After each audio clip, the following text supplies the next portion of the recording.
Hello বন্ধুরা, good morning. সবাই কেমন আছো? আশা করছি সবাই ভালো আছো, সুস্থ আছো। আমার এই ছোট্ট পরিবারে নতুন আর একটা ব্লগে তোমাদেরকে অনেক অনেক স্বাগত আর ভালোবাসা। এখন ঘড়ির কাঁটায় বাজে ওই সকাল 7টা। এখন থেকেই তোমাদেরকে সাথে নিয়ে আজকে ব্লগটা শুরু করেছি। আশা করছি ব্লগটা তোমাদের ভালো লাগবে। তো আজকে এত তাড়াতাড়ি ঘুম থেকে ওঠার কারণটা কি বলো তো? ঘুমোচ্ছিলাম সকালে, তো আমাদের বেলাতেই ঘুম থেকে উঠি এখন করে, যেহেতু হাতের কাজ নেই তাই বেলাতেই ঘুম থেকে ওঠা হয়। সকালে ঘুম ছাড়তে চায় না। আর আজকে ওই সকালে 7টার দিক করে ফোন এসেছিলো একটা, তো ফোনটা আসাতে আমার ঘুমটা ভেঙে গেছে। তারপর আর শুইনি। ভাবলাম এতটা বেলা হয়ে গেছে যখন আর শোবো না, ঘরের কাজগুলো আস্তে আস্তে এবার করতে থাকি। ঘরের কাজ করতে করতে জানো তো সময়ই পায় না, আর এত তাড়াহুড়ো করতে হয়। বেলাতে ঘুম থেকে উঠলেই একটু তাড়াহুড়ো করতে হয়, আর তাড়াতাড়ি ঘুম থেকে উঠলে কী হয়, একটু কাজগুলো ধীরে ধীরে করতে পারি নিশ্চিন্তে। তাই আর শুলাম না। তো ওরা এখনও ঘুমোচ্ছে, তো আমি ততক্ষণ এদিকের কাজগুলো গুছিয়ে নিচ্ছি। তারপরে চা করব। সবার প্রথমে বাসি বাসনগুলো বার করে দিয়ে আর এই যে ঘরটা মুছে নিচ্ছি। ঘরটা না, সরি, রান্নাঘরের এই যে স্ল্যাবটা আর যে গ্যাসটা মুছে নিলাম। এখানটা মুছে থাকলে চা মানে সকালবেলা একটু ভালো লাগে। আর নইলে কি মনে হয়, মন কুতকুত করে, মনে হয় এটা দিয়ে মানে কি বলবো, হয়তো আরশোলা চড়ে গেছে, টিকটিকি চড়ে গেছে, তাই জন্য মনটা কুতকুত করে। সকালবেলা আগে এটা মুছে নিয়ে তারপরে চা করি। এটা হচ্ছে আমার প্রতিদিনের অভ্যাস। তো যাই হোক, এখন এই যে চা করব। হাজবেন্ড ঘুম থেকে উঠলো, এখন ওই বাজে পৌনে 8টার মতো বাজে। তো চা খেয়ে তারপরে রান্না বান্না বসাবো। আর আগের দিনে তো সব সবজি কেটে রেখেছি, কি রান্না করব না করব সমস্ত সবজি আমার কাটা আছে। এখন শুধু চাটা খেয়ে আর রান্নাটা বসাবো। 7টার দিকে ঘুম থেকে উঠলে তেমন কোনো ঘরের কাজকর্ম সারা হয় না, কারণ ওই পৌনে 8টার দিক করে আমার হাজব্যান্ড উঠে পড়ে, চা করতে চলে আসি। আজকে শুধুমাত্র বাসনটা মেজেছি। আর একটু 6টার দিকে ঘুম থেকে উঠলে কি হয়, ঘরের সমস্ত বাসি কাজকর্ম আমার হয়ে যায়। তো ওরা যেহেতু পৌনে 8টায় ওঠে আমার হাজব্যান্ড, তো ততক্ষণে আমার ঘর ঝাড়ু দেওয়া মোছা সব হয়ে যায়। করে নিয়ে তারপরে চা করি। আজকে ওই শুধু বাসনটা মেজেছি। আর প্রতিদিনই তো আমি লেটেই উঠি ঘুম থেকে। আর মাঝে সাঝে আর কি যখন কোনো দরকার থাকে তখনই একটু তাড়াতাড়ি ঘুম থেকে উঠি। চেষ্টা করি তাড়াতাড়ি ঘুম থেকে ওঠার, কিন্তু হয়েছে রাত্রে যেহেতু গরম পড়েছে প্রচণ্ড পরিমাণে, রাত্রে সেভাবে ঘুম হচ্ছে না গরমের জন্যে। আর ওই সকালের দিকে ওয়েদারটা একটু ঠান্ডা হয়ে যায়, তখনই একটু ঘুমটা ধরে। তো যাই হোক, এখন চা খেয়ে চলে এসেছে। এই যে ফ্রিজের সবজিগুলো বার করাবো। আর আজকে মাছ নেই, মাছের ডিম আছে, তো এটাই রান্না করবো। আর আজকে তরকারিপত্র কিছু করবো না, একদম সিম্পল খাবার দাবার করবো, হাজব্যান্ড বলে দিয়েছে। আর কালকে যেহেতু তরকারিপত্র 2 রকম তরকারি করেছিলাম, তাই আর আজকে তরকারি করব না। তরকারি না করলে আমার মেয়ের একটু অসুবিধা হয়, আমারও একটু অসুবিধা হয়।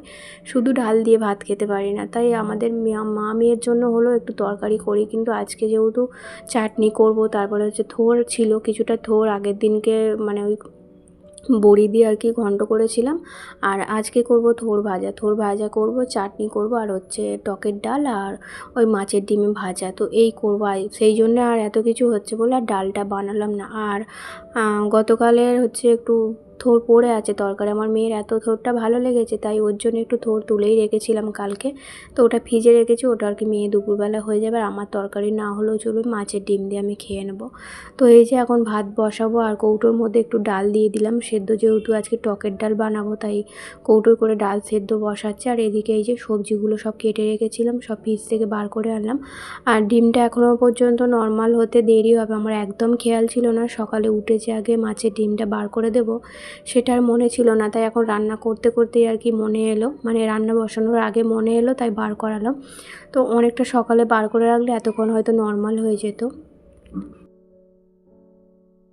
আগের দিনে যে থোড়গুলো রান্না করেছিলাম সেগুলো তো বেশ কচি ছিল, তোমাদের বললাম। আর আজকে থোড়গুলোও কচি। এইবারে যে কটা থোড় এনেছি, 4 পিস না 3 পিসের মতো এনেছিল, 4 পিসের মতো এনেছিল। তো বেশ ভালোই, একদম কচি, মানে কড়াই দেওয়ার পর কিছুটা নাড়াচাড়া করলেই না একদম মানে কি বলবো, অল্প হয়ে যাচ্ছে, নরম যেহেতু অল্প হয়ে যাচ্ছে, আর বেশ ভালো সেদ্ধও হচ্ছে।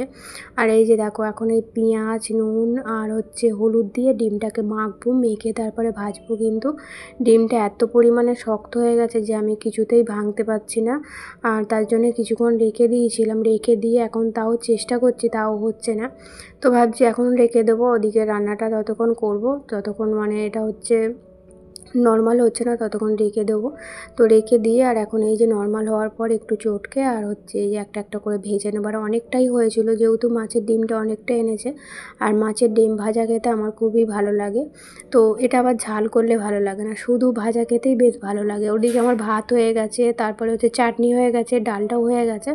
এখন শুধুমাত্র এই ডিমটা ভাজলেই আমার রান্না কমপ্লিট হয়ে যাবে। আগের দিন রাত্রির এই কিছুটা কাজ আগিয়ে রাখলে পরের দিন সকালে না কাজকর্মগুলো একটু তাড়াতাড়ি হয়ে যায়, মানে ওই রান্নাবান্নাটা একটু তাড়াতাড়ি হয়ে যায়। আর যদি না করে রাখি তো সকালে উঠে রান্না হতেও দেরি হয়, আর ঘরের কাজকর্ম বাসি কাজকর্ম সারতেও অনেকটা লেট হয়ে যায়। আর এখন যেহেতু গরম পড়ে গেছে ভালো মতো, বেশি বেলা হয়ে গেলে না ঘরের কাজকর্ম করতে ইচ্ছা করে না, এতটা পরিমাণে গরম ওঠে বেলার দিকে। আর রোদ্দুরটা তো একভাবে থাকে, তাই জন্য গরমটা বেশি আর কি লাগে। আর দেখা যাক, বলছে তো মানে খবরে বলছে নাকি 2-3 দিন পর থেকে বৃষ্টি হবে, দেখা যাক কী হয়। তো বৃষ্টি হলেও মানে যেদিন বৃষ্টি হবে সেদিন হয়তো ওয়েদারটা ঠান্ডা থাকবে, তারপরের দিনটা হয়তো কিছুটা ঠান্ডা থাকবে, তারপরে আবার দেখবো যে সে তার দ্বিগুণ গরম পড়ে গেছে। তো এখন তো গরম পড়বেই, বৈশাখ জ্যৈষ্ঠ মাসটাই তো গরম। তো গরম এখন সহ্য করতেই হবে, কিছু করার নেই। আর এখন দেখো মেয়ে চান টান করে রেডি হয়ে নিয়ে চলে এসছে পাউরুটি। তো কী টিফিন করবে না করবে ভাবছিল, তো ঘরে সেরকম কিছু নেই, মানে চানাচুর মুড়ি ঝুড়ি ভাজা এগুলো তো আছে কিন্তু বানানোর মতো কিছু নেই। তাই ওকে বললাম যেটা খাবি নিয়ে আয়। ও একটা পাউরুটি নিয়ে এসছে, তো এটাকে ডিম টোস্ট করে দেবো। তো তাও যদি এটাকে ডিম টোস্ট করি ও অর্ধেকটা খাবে আর অর্ধেকটা রেখে দেবে। তো এই হচ্ছে ওর খাওয়া। ও যদি পুরোটা খায় তবু পেটে অনেকক্ষণ থাকে। আর এখন যদিও স্কুলটা মানে কি বলবো তাড়াতাড়ি ছুটি হয়ে যায়, ওই 1:30টার দিকে ছুটি হয়ে যায়, তো খিদে পেলেও ঘরে এসেও ভাত খেয়ে নিতে পারবি। এখন আর স্কুলে টিফিনও নিয়ে যায় না, একটু খেয়ে যায়, মানে টিফিন করে যায় মুড়ি হোক কিংবা রুটি লুচি যা হোক একটু খেয়ে যায়, আর ওই এসে দুপুরবেলা একবারে ভাত খায়। আর এখন এই যে সমস্ত কাজকর্ম মিটিয়ে নিচ্ছে, মানে বাসি কাজ কিছু হয় না, ঘর মোছা ঘর ঝাড়া এগুলো কিছু হয়নি, শুধুমাত্র রান্নাটা হয়েছে। আর মেয়ে স্কুলে চলে গেল, আমি এই যে ঘরের কাজকর্মে লেগে পড়েছি। এখন এই মুদিখানার দোকানটা আনা হয়েছে, তো এটাই এখন গোছাবো। তো সবার প্রথমে চানাচুরটা ঢেলে নিলাম, আর এই চানাচুরটাই 3বার হলো আনা হচ্ছে, মানে চানাচুরটা এত টেস্টি যে অন্য চানাচুর আর মুখেই লাগবে না, এত ভালো খেতে চানাচুরটা। তো এটা দিয়ে সন্ধ্যাবেলা হচ্ছে চাল ভাজা মাখলে, পেঁয়াজ কুচি আর কাঁচা লঙ্কা কুচি দিয়ে চাল ভাজাটা মাখলে না খেতে বেশ ভালো লাগে সন্ধ্যাবেলা। এখন প্রায় দিন মানে রোজ আমাদের এটা মাখা হয়। আর চাল ভাজাও আর বেশি নেই, তো মা অনেকটাই দিয়েছিল, অনেক দিন ধরেই খাওয়া হচ্ছে। তো ভাবছি শেষ হয়ে গেলে মাকে আর একবার বলবো এরকম চাল ভাজা করে দিতে। তো এদিকে হচ্ছে মশলাপাতি যেগুলো শেষ, মানে পুরোপুরি শেষ হয়নি, একটু একটু আছে, তাও ঢেলে নিলাম। কী বলো তো রাখার খুব সমস্যা, তো আমার একটা বড় মানে জার হলে না তার মধ্যে সমস্ত এই মানে কী বলবো মশলাপাতিগুলো রাখতে পারি। মুদিখানা দোকানগুলো ওই ব্যাগে করে ঝুলিয়ে রাখতে হয়, রাখার সেরকম বড় কিছু জায়গা নেই, তাই ভাবলাম অল্প অল্প আছে তো এইগুলো ঢেলে দিই। আর ওই হলুদ প্যাকেট লঙ্কার প্যাকেট এগুলো আর কি গুছিয়ে রেখে দেবো, কারণ এইগুলো এই কাল পরশু করে ঢেলেছি, তো এগুলো আর মানে ঢাললে ধরবে না। তো ওইগুলো গুছিয়ে নিয়ে আর চলে এসেছি। এই একের যে কৌটোগুলো ছিল না খুব তেল ছিটে পড়েছে, তো এগুলোই একটু সার্ফে দিয়ে ভালো করে ঘষে মানে জালি দিয়ে মেজে আর একটু মুছে নেবো। এগুলো আর আমি বাইরে বার করাই না জানো তো, আমি এইভাবেই পরিষ্কার করি। সেই আবার এত কৌটো কাউটা নিয়ে বাইরে যেতে হবে, আবার বয়ে বয়ে আনতে হবে, তাই এই বালতি করে জল নিয়ে বসেছি, সাবান দিয়ে একটু ভালো করে রগড়ে নিয়ে আর কাপড় দিয়ে মুছে নেবো, এতেই কিন্তু ভালো চকচকে হয়, বাইরে আর বার করে নিয়ে গিয়ে আমাকে ধুতে হয় না। তো এইভাবেই সব কৌটোগুলো আর কি আজকে মেজে পরিষ্কার করে নেব। রান্নাঘরটা পরিষ্কার থাকলেই তবে ভালো লাগে, আর নইলে এমনিও আমি সব সময় ঘর দালান পরিষ্কারই রাখি যেহেতু। আগে কিন্তু আমার মানে এটা ছিল না, আগে যখন আমি বটতলায় থাকতাম তখন না এরকম কাজকর্ম করতে আমার এখন মানে একদম ভালো লাগতো না। এখন যেহেতু আমি বুঝতে শিখেছি সংসারটা যখন আমার নিজের, তো আমাকেই তো করতে হবে, তাই এখন একটু কিছু নোংরা হলেই সব সময় আমি পরিষ্কার রাখার চেষ্টা করি।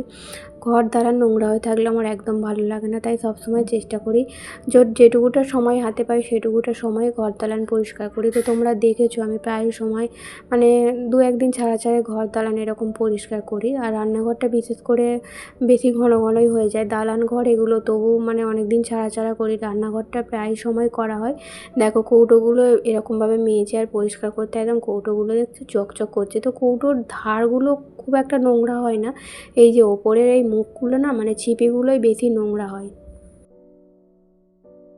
সব কৌটোগুলো মাজা হয়ে গেছে। এখন এই যে নিচের র্যাকের মানে নিচের তাকটা যেটা আছে সেই কৌটোগুলো মাজলে আমার হয়ে যাবে। আর এখন অনেকটা বেলা হয়ে গেছে, প্রায় ওই 11:30টার মতো বাজে। এগুলো করতে অনেকটা সময় লেগেছে। তার মধ্যেও আরও কিছুটা কাজ করেছি যেটা তোমাদের সঙ্গে শেয়ার করা হয় না, অফ ক্যামেরায় করে নিয়েছি। সবটুকু তো আর তোমাদের সঙ্গে শেয়ার করা যায় না, শেয়ার করতে গেলে ভিডিওটা অনেকটা লং হয়ে যাবে, তাই জন্য সবটুকুটা শেয়ার করা হয় না। যেটা আর কি শেয়ার করা সেটা শেয়ার করি। আর কি বলো তো, এমনি কাজকর্ম করলে দেখবে ঘরের কাজকর্ম তাড়াতাড়ি হয়ে যায়, কিন্তু ভিডিও শেয়ার করতে গেলে না যেই কাজটা 10 মিনিট লাগে সেই কাজটা দেখবে 20 মিনিট লেগে যায়। যেহেতু ক্যামেরা আমাকে এদিক সেদিক করতে হয় তাই একটু লেট হয়ে যায়।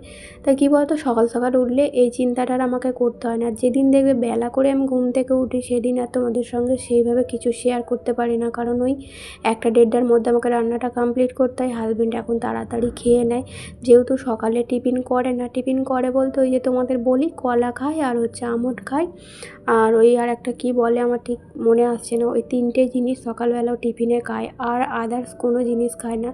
একটু ছাতু আগে আগে খেত, এখন সেটাও খায় না। তাই সকাল সকাল রান্নাটা করে নিলে ওই 12:30, 1টা, পৌনে 1টার দিক করে আমার হাজব্যান্ড বাড়ি চলে আসে ও ভাত খাওয়ার জন্যে। তাই জন্যে আর কি বেলা হয়ে গেলে আর ঠিকঠাকভাবে তোমাদের সঙ্গে ব্লগ শেয়ার করতে পারিনি। যাই হোক, এখন এই র্যাকের সব কৌটোগুলো পরিষ্কার করা হয়ে গেছে। এখন এই জায়গাটাও গুছিয়ে নেব। গুছিয়ে তারপরে হচ্ছে নিচের তাকটাও পরিষ্কার করে নিয়েছি, ওই তাকটাও একটু গুছিয়ে নেব। এই যে দেখো, শুধু একটু ঝেড়ে মুছে নেব। কী বলো তো, ওই পেছন দিকটা না, র্যাকের পেছন দিকটা খুব মাকড়সা হয়। এমনি ভেতরটা খুব একটা নোংরা পড়ে না, কিন্তু ওই দিকটা মানে দেখা যায় না, একদম অন্ধকার মতো দেয়াল দিকে একদম ঘেঁষে থাকে, তাই ওদিকটা মাকড়সার জালটা একটু বেশিই হয়। তো তাই জন্য বারে বারে এই র্যাকটা পরিষ্কার করতে হয়। যেগুলো সামনে চোখের সামনে দেখা যায় সেগুলো পরিষ্কার করা হয় প্রতিদিন। এগুলো তো আর সবসময় দেখা যায় না, একদম পেছন দিক করে থাকে, তাই এগুলোই মাঝে সাঝে বার করে পরিষ্কার করতে হয়। যাই হোক, কৌটোগুলো কিন্তু একদম নতুন হয়ে গেছে, একদম চকচক করছে পরিষ্কার করার পর। এই ঘরের কাজকর্ম করতে করতে আমার দেখবো সেই 12:30, 12:30, পৌনে 1টা বেজে যায়। তারপরে আজকে টিফিনও তো কিছু করা হয়নি, এতটা বেলা হয়ে গেল, কী করে টিফিন করবো বলো? আমার মেয়ে কিন্তু আমার জন্য পাউরুটি রেখে গেছে যে মা টিফিনটা করে নেবে, কিন্তু পুজো হয় না বলে টিফিনটা আমি করতে পারছি না। যতক্ষণ না ঘরের পুজো করছি ততক্ষণ আমি টিফিন করি না। তো পাউরুটিটা পড়েই থাকবে। মেয়েকে বারবার বলে দিলাম যে পাউরুটিটা তুই খেয়ে নে, কারণ আমি খাবো না, আমার বেলা হবে। দেখো, এই ঘরের কাজকর্ম করতে করতে আমার প্রায় 12:30, 1টা বেজে যাবে। তারপর হাজব্যান্ড বাড়ি চলে আসবে, তো মেয়ে বাড়ি চলে আসবে। তারপর আর কখন আমি টিফিনটা করবো আর কখন ভাত খাবো বলো? এখন এত বেলায় যদি আমি টিফিনটা করি, ভাত খাওয়ার মুডটাই থাকবে না। এমনিতেও আমার ভাতটা খুব একটা পছন্দ না। আগে কিন্তু ভাত খেতে খুব ভালোবাসতাম, জানো তো, যখন বিয়ের আগের কথা বলছি, খুব ভালোবাসতাম। যতই ঠান্ডা পড়ুক যাই পড়ুক আমার দুটি বেলা আমার ভাত চাই। মাঝে মাঝে সকালের টিফিনেও আমি ভাত খেতাম, কিন্তু এখন বিয়ের পর আমার কী জানি কী হয়েছে, ভাত জিনিসটা একদম পছন্দ না। তো রুটি, মুড়ি, পরোটা এগুলো তবুও আমার খেতে ভালো লাগে, কিন্তু ভাতটা আমি একদম খেতে পারি না। তো শুধু আমার ঘরেতেই এটা হয়, মানে আমার ঘরেই আমার ভাত খেতে ভালো লাগে না, কিন্তু মায়ের ওখানে গেলে আমার ভাত খেতে কোনো রকম অসুবিধা হয় না, যেহেতু রান্নাটা মা করে। দেখো, নিজের হাতে রান্না করে করে না একঘেয়েমি রান্না কারোরই খেতে ভালো লাগে না। তো একটু নিত্য নতুন হাতের রান্না খেতে সবারই ভালো লাগে। তো মায়ের কাছে গেলে না আমি একটু যেটুকুটাই খাই আমি একটু তৃপ্তি করে ভাতটা খেতে পারি, ভাত বলো রুটি বলো। তো মায়ের কাছে গেলেই একটা আলাদাই শান্তি, সেটা সবার ক্ষেত্রেই। বাপের বাড়িতে একটা আলাদা শান্তির জায়গা। আর এই জায়গাগুলো দেখো, প্রতিদিন তো ঘর মোছা হয় মপ দিয়ে, তো মপ দিয়ে না এই জায়গাগুলো মোছা হয় না, মানে মুছতে পারি না। তাই এই জায়গাগুলো হাত দিয়ে নেতা দিয়ে ভালো করে মুছে নিই, তারপরে হচ্ছে মেঝেটা মপ দিয়ে মুছি। আর এগুলো হাত দিয়ে মুছলেই ভালো পরিষ্কার হয়, মপ দিয়ে খুব একটা হয় না, যেহেতু অনেকটা উঁচু তো মপ দিয়ে হয় না। তা হাত দিয়ে এগুলো পরিষ্কার করলে ভালো পরিষ্কার থাকে। আর 2-1 দিন ছাড়া ছাড়াই এগুলো পরিষ্কার করতে হয়, একদম মানে কি বলবো, ফাঁকা তো, যত হাওয়া দেয় ধুলোগুলো সব এটা দিয়েই ঢোকে। আর এই জায়গাটা একদম ধুলো পড়লে ভালো বোঝা যায়, যেহেতু প্লাস্টারটা কালো, তো কালোর ওপরে ধুলো পড়লে দেখবে ভালো বোঝা যায়। তো এইগুলো সব মোছা হয়ে গেছে। ঘরটাও তো আমার এখন মানে কি বলবো, মুছতে হবে। ঝাড়ু তো দেওয়া হয়ে গেছে, এখন এই যে ঘরটা ভালো করে মুছে নেব। নিয়ে তারপরে হচ্ছে তোমাদের কয়েকটা জিনিস দেখাবো যেগুলো হাজব্যান্ড এনেছে। যে জিনিসগুলো এনেছে আমার সংসারে খুবই দরকার, মানে প্রয়োজনীয় জিনিসগুলোই এনেছে। বেশ কয়েকদিন হয়ে গেল, তো একটা একটা করে আমি রোজ বলতাম এটা এনে দেবে, ওটা এনে দেবে, সেটা এনে দেবে, কিন্তু হাজব্যান্ড আনছিল না। তো আজকে হঠাৎ করে কি মনে হলো, সব একবারে মানে বলার পর অনেকগুলো জড়ো হওয়ার পর তো আজকে সব একবারে জিনিসগুলো এনে দিয়েছে। কিন্তু আজকে আমার আর হাতের সময় নেই ব্যবহার করার মতো, তোমাদের একটু পরে আমি দেখাচ্ছি। তো ঘরটা মুছে নিই বললাম, ঘরটা মুছে নিয়ে তারপরে দেখাবো কী জিনিস এনেছে। আর ঘর কিন্তু ঝাড়ু দিয়ে নিয়েছি, যেটা তোমাদের সঙ্গে আর শেয়ার করিনি। এমনিতেই ভিডিওটা আজকে অনেকটা লং হয়ে গেছে, কি বলো তো 41 মিনিটের ভিডিও হয়ে গেছে, যেটা আমি এডিট করে আর করে 18 মিনিট কত সেকেন্ডে দাঁড় করিয়েছি। তো আর কত কেটে কুটে বাদ দেবো বলো, অনেক কষ্ট করে ভিডিও করি, বেশি কেটে কুটে বাদ দিতেও ইচ্ছা করে না, যেহেতু মানে কি বলবো, এই গরমের মধ্যে এত কষ্ট করে ভিডিও করা হয় আর কাটতে ইচ্ছা করে না। তো আজকের দিনটা তোমরা একটু কষ্ট করে দেখে নিও, জানি লং ভিডিও দেখতে তোমাদেরও বিরক্ত লাগবে। আর একটা কথা, তোমরা যে এত সুন্দর সুন্দর আমাকে কমেন্ট করছো, আমার না ভিডিও করার আগ্রহ আরও বেড়ে যাচ্ছে, আমার বেশ ভালো লাগছে জানো বন্ধুরা। তোমরা কিন্তু এইভাবেই আমাকে সারা জীবন ভালোবাসা দিয়ে যেও। আর এই যে দেখো কী এনেছে, দেখো একটা হচ্ছে বাথরুম পরিষ্কার করা ব্রাশ এনেছে, তারপরে হচ্ছে বরফ মানে জমানোর একটা ট্রে এনেছে, আর এটা এনেছে হচ্ছে কয়েকটা জালিও শেষ হয়ে গেছিলো, বাসন মাজার জালি ছিল না। আর ওই যে বাক্সটা দেখতে পাচ্ছ, এটার মধ্যে হচ্ছে আইসক্রিম বানানোর আর কি এনেছে, কি বলে এগুলোকে ঠিক জানা নেই আমার। তো এগুলো হচ্ছে আইসক্রিম বানানোর জন্য। তো মেয়ে কয়েকদিন ধরে বলছিল মা এগুলো কিনবে, মেলায় গিয়েও কিন্তু বায়না করছিল। তো মেলাতে না অনেক দাম বলছিল, তাই কিনিনি। আজকে হাজব্যান্ড এগুলো কিনে এনেছে। আরও কয়েকটা জিনিস আছে, সেগুলো তোমাদের দেখাচ্ছি, এগুলো আগে গুছিয়ে রাখি। এই যে দেখো এগুলোও এনেছে, তো এগুলোও তোমাদেরকে দেখাচ্ছি। আর আমার তো সব রান্না বান্না করে আর টেবিলে গুছিয়ে রেখেছি, তো এই জায়গাটা সব গোছানো আছে। যাই হোক, এখন এই যে দেখো একটা ফেস ওয়াশ এনেছে, ফেস ওয়াশটা যেহেতু আমরা সবাই ব্যবহার করি তাই তাড়াতাড়ি শেষ হয়ে যায়। আর একটা ডার্মিকুল পাউডার এনেছে, তার সঙ্গে একটা ছোটো পাউডার ফ্রি দিয়েছে।